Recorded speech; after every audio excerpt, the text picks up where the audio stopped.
আপনার কি কখনো এমন অনুভূতি হয়েছে যে বয়স বাড়ার সাথে সাথে সময় যেন ক্রমশ দ্রুত চলে যাচ্ছে?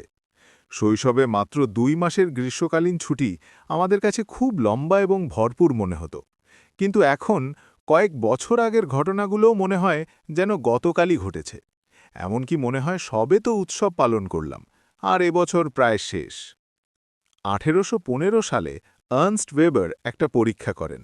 দুটো ওজন, 100 গ্রাম আর 120 গ্রাম।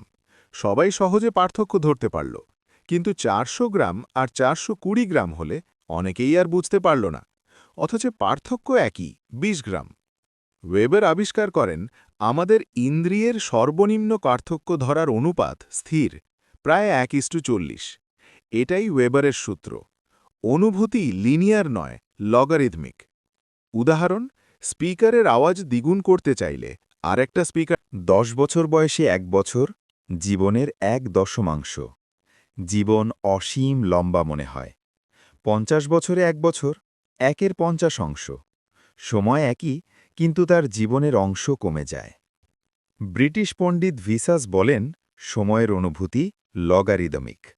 5 বছর পর্যন্ত প্রতি বছর নতুন অভিজ্ঞতায় ভরা, সব গভীরভাবে মনে গেঁথে যায়। বড় হলে দিনগুলো পুরনোর পুনরাবৃত্তি, নতুনত্ব কমে যায়। সময় আসলে দ্রুত হয় না, আমাদের অনুভূতি নতুনত্বহীন চক্রে আটকে যায়। সময় ধীর করতে চাইলে শৈশবের মতো উত্তেজনা ফিরিয়ে আনুন। ছোট ছোট লক্ষ্য ঠিক করুন, অর্থপূর্ণ কাজ করুন, প্রতি মুহূর্ত লালন করুন। তাহলে প্রতিটা দিনই হবে আপনার জীবনের সবচেয়ে লম্বা আর সবচেয়ে রোমাঞ্চকর।